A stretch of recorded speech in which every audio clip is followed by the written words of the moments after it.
you're you're able to customize in every way because you're creating your own slides. I like to use Canva for my design graphics for NearPod. Um, Google Slides is a great editor as well, and there's a good Chrome extension that you can NearPodize that Google Slide option. It's a great way to introduce new content prior to class. Like Ian was saying with your flipped method, you can push out videos that you create, have them annotate PDFs through the activities. And it makes that assigned work more interactive. They're not just reading that flat text. They're able to dive in, highlight, and respond based on the activities that you have included. And it's a great check for understanding so that the content that you're giving to them, you're able to see the results. There's also an option to add audio explanations to your slides, and we do this with our younger learners because we are K to 12. They need that audio option. And we do have a lot of auditory learners, so that's a great functionality you can include in each of your slides to provide maybe a more elaborate explanation because you don't want to have too much text on your slides. And just to review, Ian mentioned this. NearPod teamed up with Canvas so that there is an LTI integration, and it makes that process so seamless to include your NearPod presentations in your lessons.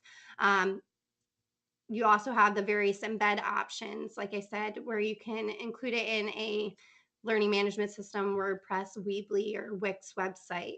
And then you have that email to students option with the homework link or pin. And as you can see here, this is what the reports page looks like. If you're not familiar, below, say it with CSQT is one of my presentations. I can use that drop-down menu and see all my results. Another functionality I think that many of us miss, and it's great for when you're delivering that homework pin to students, is enabling taking notes. You'll find this in your advanced profile settings in your account. And taking notes really helps students attend to and process that material presented to them. And it gives them an opportunity to look back at those notes, and it helps them remember and recall. And I just wanted to get some feedback from you if you already have this enabled in your account in NearPod.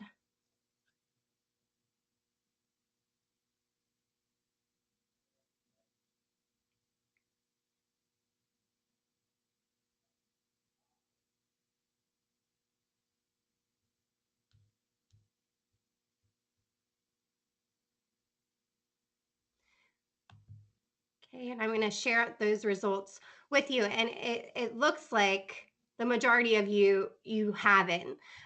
So I don't know whether it's because you weren't aware of that functionality. So I want to take you through what it looks like. And you can actually do it because I have it enabled in my account. So if you go to that top right, you'll see a drop down for notes. And if you click on it, it will look like this. So if you're in the app, it will actually be on your right hand navigation. And it will give you a text box underneath each of the slides, and you can type your notes there, any important takeaways or key points within each slide. After you've gone through all of your slides, you can click share. You want to click share, not done. And this will give you the option to either email yourself a PDF of your class notes, or you can actually save it directly to your Google Drive. So I think that's a wonderful feature that many of us aren't familiar with, but we really should take advantage of. And I have seen increased results with students on their reviewing of NearPod presentations through this. And then finally, with live sessions, this gives you an opportunity to use that homework data to create review materials. This is how we've used it at PALCS. We post those homework pins, and then our live sessions, which happen twice a week, we use the data to push that live lesson and making it more meaningful for our students based on their weaknesses and how we can really meet their needs. And with live sessions, it's different because you can actually share those live results instantly during the live session. And it's great for your students to develop a rapport. I think we find it with our online environment. It gets our students to feel more comfortable with sharing what they know, and they're able to share that information out with students through NearPod. And like I mentioned, it really enhances in-class communication between teachers and students, and that immediate feedback is extremely powerful. So just to wrap things up, some key takeaways that I hope you will find is that how customizable NearPod is. Whether you use the live or homework pins, you're really creating a customizable interactive content for any audience or age range. So that's why it really can apply to any level, because you're creating the materials and pushing it out and creating the activities. It's not set for you. Choose your delivery method based on the needs of your students. So if you're planning on flipping your classroom, you want to utilize those homework pins so that in class you can have those problem-based activities and interactions. And then finally, it's a great way to gather feedback. This is the biggest takeaway for me. It's the ability to hear each student's voice and having them be able to share their knowledge in a environment that is conducive to their needs. I hope you found this helpful, and I have a question for you. What is your biggest takeaway from NearPod or this particular section of the webinar? Thank you.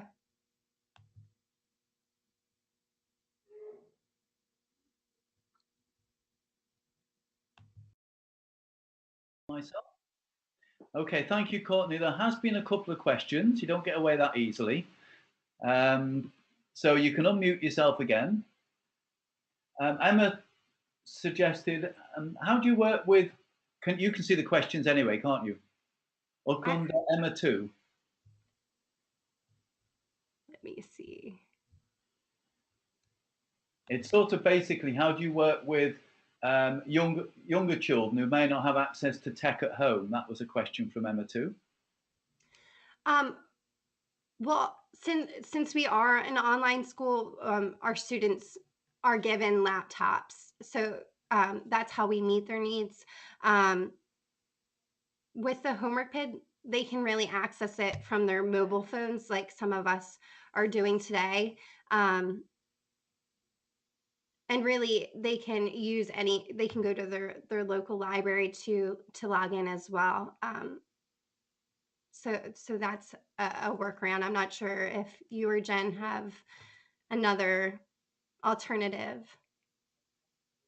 No, I think in the university as well, on our side, we obviously have to look at accessibility and allowing people to have access to tech if required as part of the tuition. So we are all aware of that, and I think we all have to try to make every arrangement we can to make sure they could have something, or even loan a device to enable them to do something if it was part of the course. That's what we try to do here.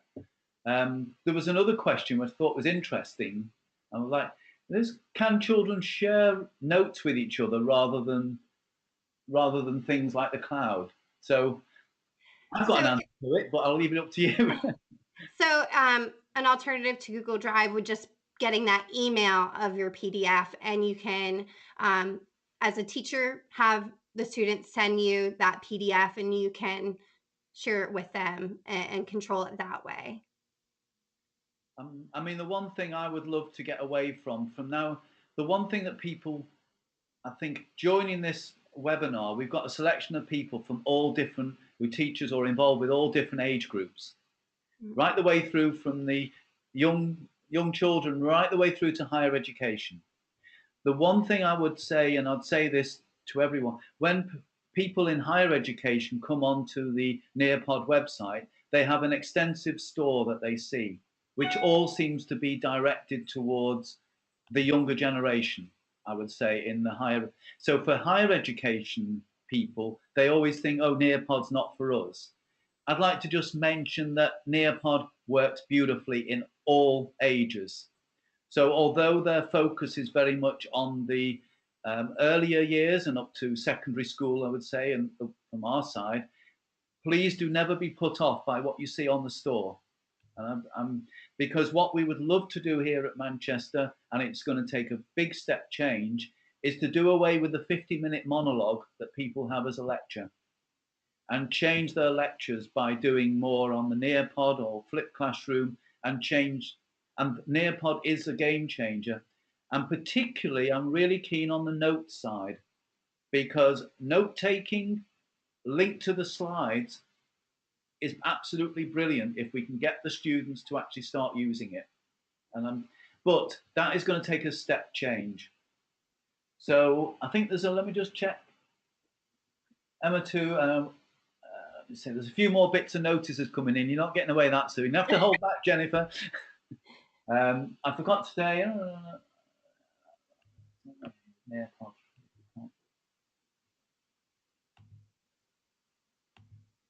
What I will do for the webinar, someone's asking to see the other posts and so on.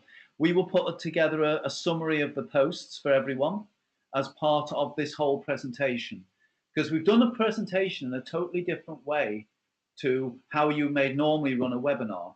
So you've been using things on mobile phones, we've been using things live. So what you're going to end up with the final presentation, you'll get a transcript of the questions asked. You'll also get what we call the homework pins, which Courtney's just been describing. So you'll be able to go through this presentation on your own and make your own notes and email them to you after the presentation. That was something that and likewise with myself and with Jennifer as well, that was the whole plan. So the idea is we're changing the way we're teaching, or changing the way we're delivering the material. I'll just check there's any more particular questions that are relevant. I did see one question from Kevin, and it was about the audio on slides. You can have a slide with audio over top. It doesn't just have to be that audio. Right, that's fine. So, I mean, say anyone else that, can you, yeah, someone was asking, can you download just the file? The answer is not at the moment. It's either send or email. But to be fair to NearPod, this particular note section came in 6 to 9 months ago now. And I think the product is continually changing and updating. And they do listen to most of the teachers and the people we feedback as pioneers, changes that we would like to see to the product. And they do listen, and they do try to give us a feedback on where and when it's going to happen and so on. And that is important. So we have a company who do listen to our requests. So any of these queries, and if you get involved with NearPod, they're always happy to listen to any reasonable requests and see whether it's possible. Let me just check. There's, I think, yeah, and one last one from Karen.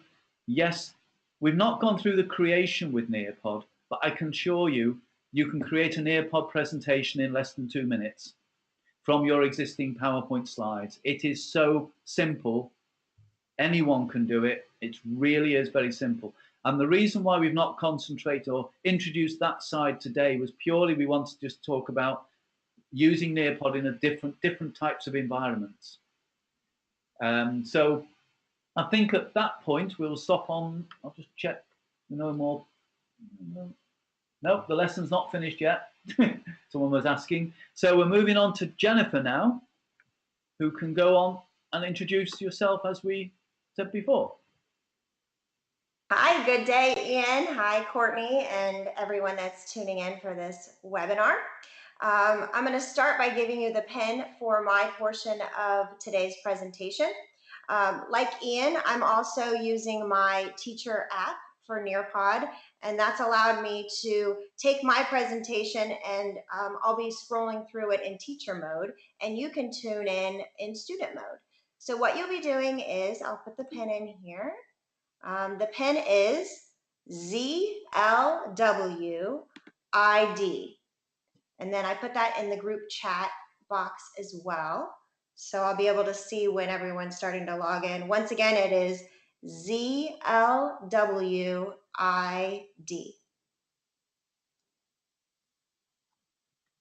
Okay. So the great thing about NearPod as a teacher or as a presenter is even though I'm here in Florida, I'm able to see the engagement of everyone around the world that's tuning in. So currently I have 18 people, I can see their names. I could have asked an additional question like where are you at, or something as you logged in. But for today, I just wanted to make sure you were with me and part of the presentation. So Ian asked me today to join you guys because I use NearPod for many different things. Specifically, I use it right now in my career for professional development and sharing globally. So my portion is going to be about sharing globally and on the virtual classroom. So a little bit about me. I am, like Ian said, a proud pioneer with Courtney and Ian, which means we are part of a connected group of educators from all over the world. There's about, currently I think there's about 100 of us, and we are all educators. We just voluntarily do this. We went through an application process with the company, and we are passionate about using NearPod to really transform learning and teaching. And NearPod has allowed us to do that. NearPod for me has been a tool that has grown with me throughout my career. So I would say about 5 years ago, I started really getting involved with global collaboration and working with classrooms from around the world. And so I found NearPod. It was in the beginning stages. And at the time, I was a classroom teacher. So like Ian said, I have used it from ages pre-K really, so ages 4 or 5, all the way up through higher ed and adult learners. So it can be used with anyone. So at that time, I was using it with quite young students as a teacher. Then I moved into an administration role. So I was using it for faculty meetings. I was using it for parent education nights. And now, like I said at the beginning, I really use it for professional sharing. So connecting with universities from around the world, connecting with conferences, professional development opportunities, and using NearPod as my basically go-to tool. And it's been wonderful for that. And it seems as if each month there's a new addition, a new advanced feature that allows me to connect in a better way. So today my goal is just to kind of share about some of my experiences, and I want to point out some of the advanced features too that have been great for online sharing. So one of these features is called a Draw It. And what you see on your screen, NearPod is web-based, so you can use it on your computer, on your laptop, or you can use it on any of your mobile devices. And so this Draw It feature allowed me to upload a PDF, and then you can actually draw right there on the screen. So what I'm going to ask you to do today, and please feel free to be creative, is I want you to circle where you are in the world and connect a line and to me in Florida. So all you have to do is connect that, and this just kind of gives you a very, very brief introduction to the Draw It feature, and then you're going to submit to me. So then as the instructor, I am getting the feedback from the participants in the session. So that's something called Draw It, which is a very fun feature within NearPod. All right, so I see there lots of responses are coming in. A lot of people from the UK. That's wonderful. I absolutely love it over there, and hopefully I can come visit you guys. But I'm going to keep going, and so we can get through everything today. So why global collaboration? Like I said, I became focused on global collaboration about 5 years ago. And when my school had really adopted technology, and I found that I was able to use web-based tools and apps to meaningfully connect to the world and to classrooms. And then like things like today, like our relationship with Ian and Courtney, that would have taken me months to organize a session like this. First, finding someone with connectivity, finding someone that was brave enough to take a risk to do an online collaboration. But now these things are happening daily. Social media is a big part of it. Ian put out a call on our portal for our pioneers and said, anyone interested in collaborating? And so we were able to just quickly say yes and tune in today. So these things are happening more and more. So then we asked, are we creating docs or are we building bridges in our classroom? And so for me, really the goal is to build bridges and those connections. And NearPod has allowed me to do that in quite transformational ways. So 3 of those ways that I've found that I want to kind of go through and show you some examples that I've used and then give you ways you can use in your lives, because probably a lot of you, we probably have educators K through 12, we probably have higher ed educators, and we probably even have some students too. So looking to ways to use NearPod in your lives. So the power of stories and perspective, reasoning with evidence, and content creation.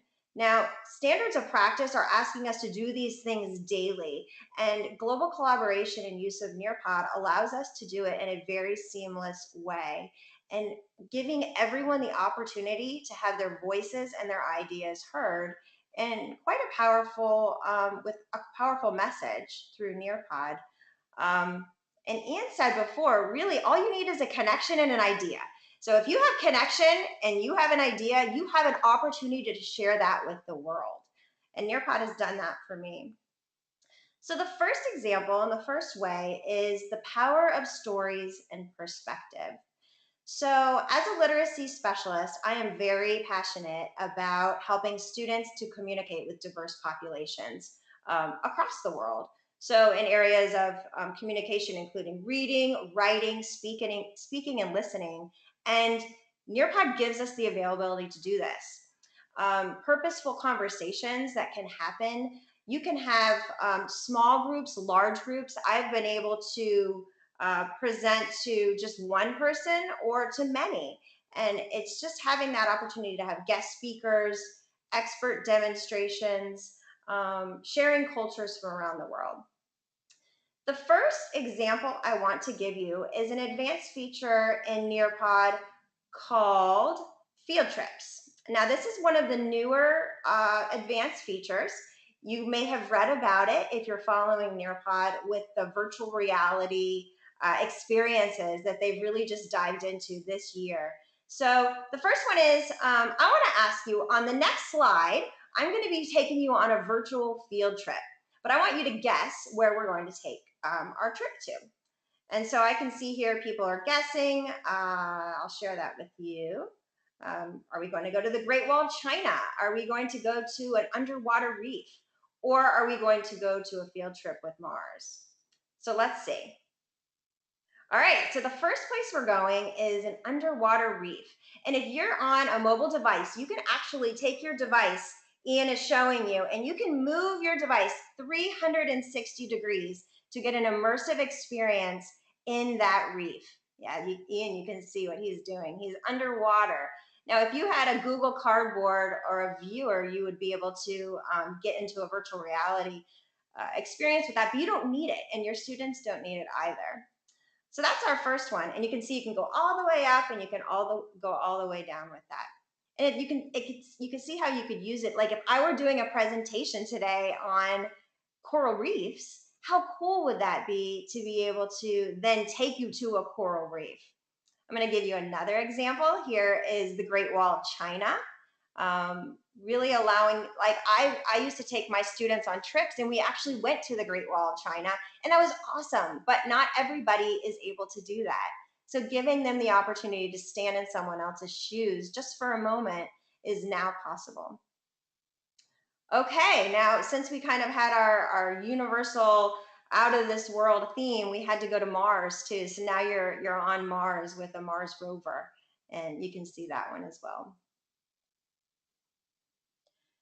So if you go on to NearPod, you'll be able to see through the 360-degree cities. You can put in anywhere, anywhere in the world, really, and that will take you on a field trip to those locations. So that's something that's really fun to do. The next area I want to talk about is reasoning with evidence. And as educators, this is very important to us to be able to substantiate our claims. We really want to provide that evidence. And and talk about these matters of global significance as a collaborative team. So oftentimes we're kind of moving to that level of collaboration. So you can work within your classrooms collaboratively, also working globally with teams of the world, and exploring these researchable questions and finding evidence to support them. NearPod has allowed me to do that in quite transformational ways. Like I talked about at the beginning, I'm really passionate about getting involved as many professional development conferences that I'm able to develop as an educator. So here I've listed some that I've participated in as a presenter, and I've been able to, from my home here in Florida, present out to communities of the world through video conferencing like this and using NearPod. One I wanted to share with you, one really wonderful experience. I was doing a conference here in Florida. It's called the Superior Tech for Teachers Conference, and I was presenting on learning space design. I really like talking about ways the environment can impact learning for students. But there was a professor in Germany, and he had done some really awesome research on using wall space for visible thinking and for sharing out ideas. And so I talked to him, and then, I felt like he was such an expert in the area. I wanted to have him be a part of my presentation. So I Skyped him in, and he was able to use NearPod to engage the students, to get feedback and information from them, and then also share secondary literature. So he was able to connect them. We haven't done this yet today, but to web links for them to be able to kind of go through research and information on their own. So that was an example of bringing in an expert speaker to my learning session. A final way that I wanted to share about using NearPod for global collaboration and online sharing is creation of content. So there was a question earlier about ease of use and how long does it take to create a NearPod presentation, and Ian said it really just only takes minutes. You can take your slides that you've created in Google Slides or in PowerPoint and directly embed them into your NearPod presentation, or you can even make NearPod presentation slides within the NearPod platform. And it's really simple. It's really simple and fast. So your students can be doing this, and they can share and demonstrate their understanding of concepts too, and then share them out with the world. So it's really about creating digital artifacts that represent those understandings and shared experiences. So NearPod allows you to, I think we've touched on a lot of those features. You can use video, audio, images, text, PDFs. There's some of the features we've showed today, such as open-ended questions, polls, quizzes, the Draw It feature. So there's all sorts of ways to bring in content to your presentations. An example of using it in higher ed, today is a prime example. We've been modeling that, but just to kind of give you an example of one way I used it was the professor in Germany that I had then developed a relationship with. He was doing a presentation to his class on benefits of social media. So he asked me to guest lecture, and I was able to come on and to his classroom, and we did it much like we're doing it today. So I was Skyped in, and then all of the students were there on their mobile devices with the session, and I was able to show some of the interactive features and engage with the students in a discussion. So, but the powerful part for me as a presenter sharing across the world was the responses I was able to get back, and the feedback and the data. And so the students were then giving me answers, and NearPod allows you, after your presentation, to have a teacher report. So I could, together with Owen, the professor, review the data and go through the analytics and see questions for follow-up, need for review in certain areas, and that collaboration tool really sparked conversations for them in their classroom for those students to then go on and use NearPod as pre-service teachers. And so those students were then using it with their classrooms. So it just kind of becomes this chain of events as we're modeling these great uses of digital tools. Okay, so like I said, you guys are probably all from different walks of life and wanting to use NearPod in your worlds. And these are some of the examples that I have seen and that I would recommend to you. So virtual field trips, like we talked about. You could also have, if you had a curator at a museum and wanting them to give a tour to your students, so bringing your students into those environments in an immersive way. Expert speakers, historical accounts and interviews, having someone come on and tell their life story. How powerful is that? Student presentations, so giving the opportunity to students to present to a global audience is a pretty cool thing, and it's quite unique and special. I've even heard of students starting now to use NearPod for their interviews. So for job interviews, when they go in and they've created a NearPod presentation that they're running from their mobile device, sitting across the table from someone that's looking to hire them for a job. So really demonstrating that they have a firm grasp on ways to use technology in a way that is quite transformational. I think that is a really neat thing that's starting to happen now. Things like global book shares and guest lectures. So, I mean, the list goes on and on and on, but looking at your purpose, what are you looking at to do with your students, with your learning environment, and finding ways to match it up. It's an endless possibility, I feel. Okay, so just to kind of sum it up, with a focus on global collaboration and content creation, I just feel very so honored to be in our education right now, where teachers can empower these students of the world to be change agents through tools like NearPod and through experiences like global webinars that like Ian has given us the opportunity to participate in today. Because, like Ian said, I mean, this could have been a 50-minute lecture, and this is just demonstrating how bringing in other perspectives, bringing in other viewpoints, and really using technology can shift the mindset to allow our students to be those change agents of today and of the future. So I am on Twitter at Jen Williams EDU. I would love to connect. I know Courtney and Ian are there also.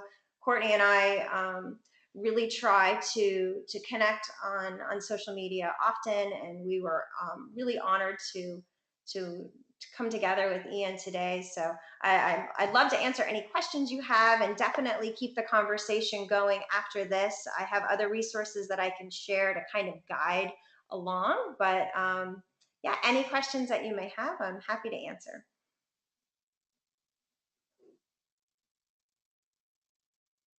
Okay, thanks very much. So let me have a look. There's a couple more come through from Emma. As we said, we will present a summary of quite of everything on this, because that was the idea of doing the webinar. There will be a summary. It will be put together and possibly delivered to you via NearPod. So you'll get the full experience of how it works. However, as part of the exercise, we'll be doing it as a homework pin. I'm going to sort of tie everything together. We'll do it as a homework pin, but you have 30 days to view it in, because at 30 days, your homework pin will not work again. So the idea really is to say, well, we're going to treat you like students. We're going to say, this is your homework. If you want to have a look at the review, have a look at it. We will still have it available, but equally, we'll let you know it's a 30-day pin. And that's showing you the experience, how you can deliver your content externally, knowing that it's only got a 30-day expiry date on it. So it's never going to be in there in the outside world. It will just stop working.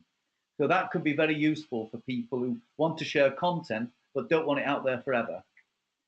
And likewise, a lot of the bits and pieces we've talked about today, things are changing all the time. And if you see something like this in 6 months' time, we might be given a completely different type of webinar because things have moved on and technology changes.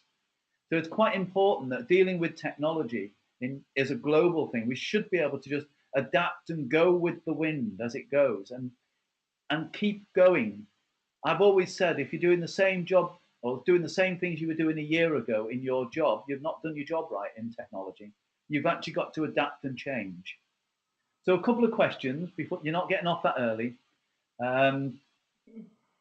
One, when we were doing the draw option earlier on, we would obviously, can the other students see what's been drawn?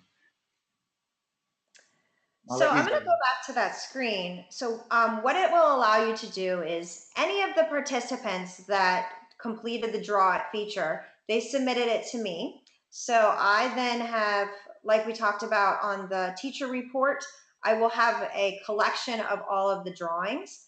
And then here I can see all of the drawings. Let me see if I can share one out with you.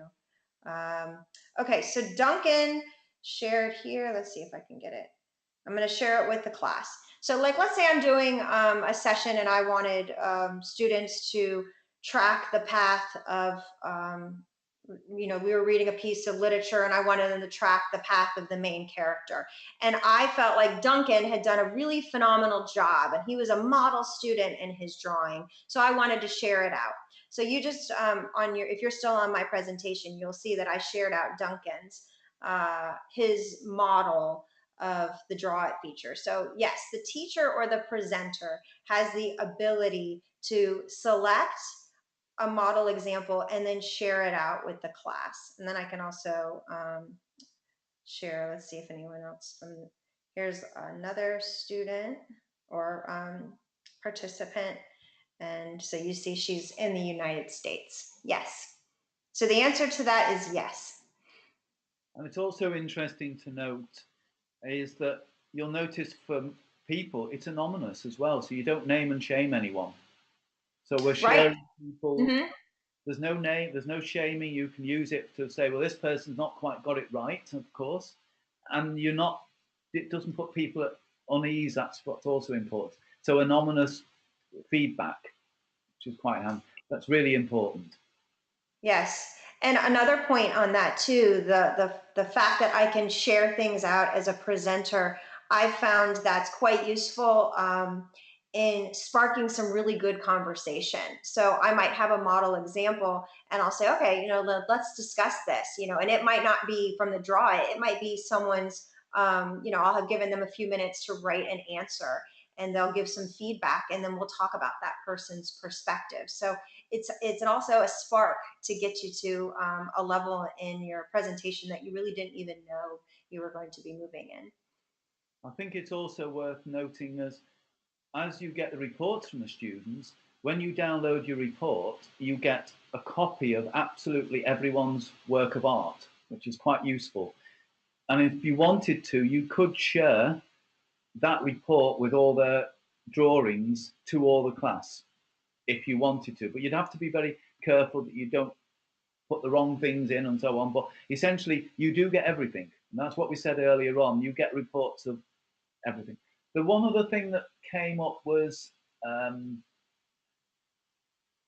there's another one from Emma. There was one earlier on about sharing other links. We talked about sharing websites and web links before.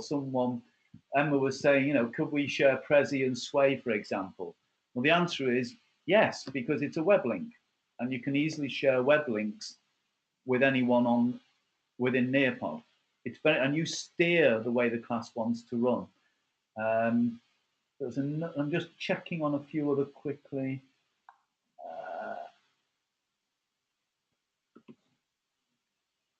Quite a lot of people do check.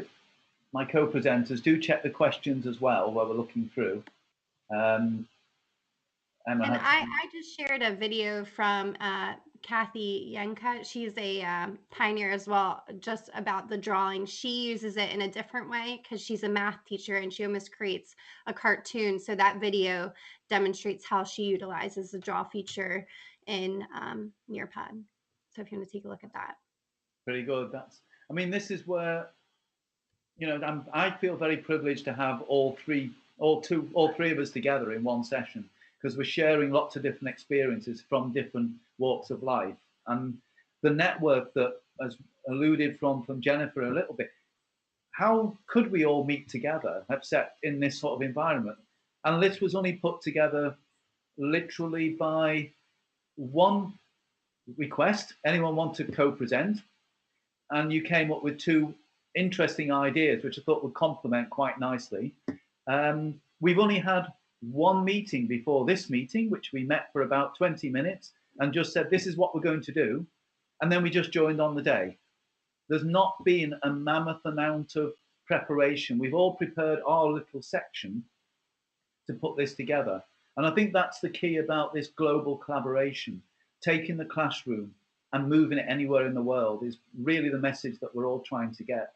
And it's only up to your own imagination on how you actually want to do this, but do use the tools. And there's lots and lots of tools.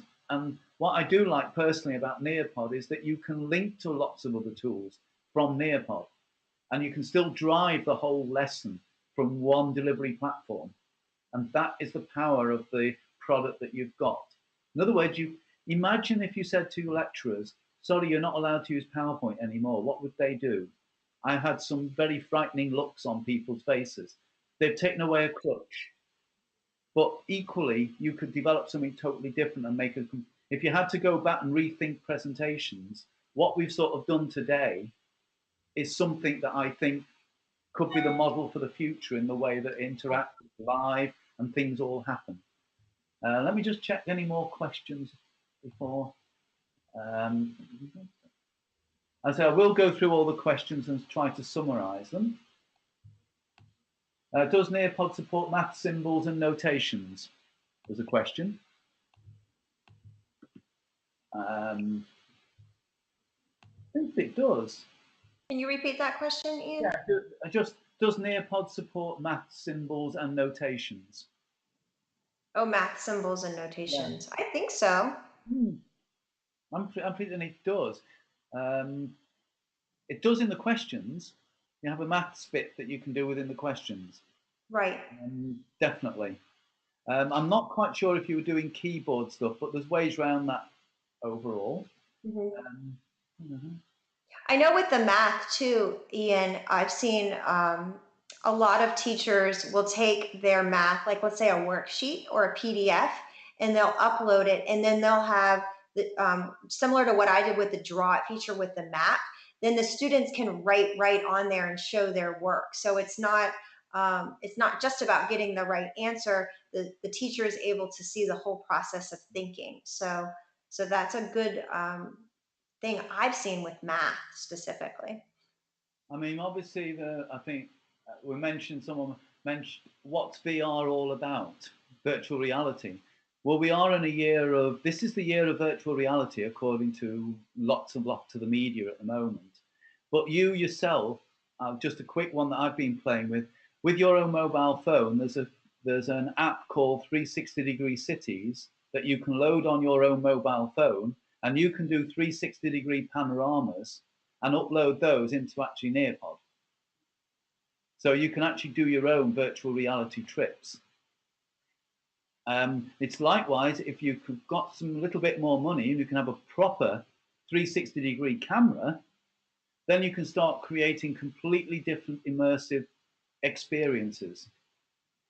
But I think that's the whole key, the way to bring life into presentations and to bring the activities into the classroom or into the environment for teaching is what this is all about. And it's not just one product, it's a mixture of products that all complement each other. Let me just check. I know it's now past 2 o'clock, so I'm really making sure that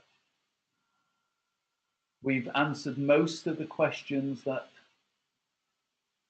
I love cartoons.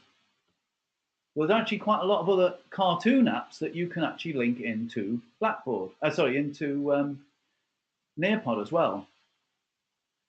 The one little thing, well, we talk about Blackboard and learning management systems. There's one other little thing that would be useful for you overall is that you can do a NearPod presentation like the pin code that we're going to do for homework, but there's also an embed code that you can use.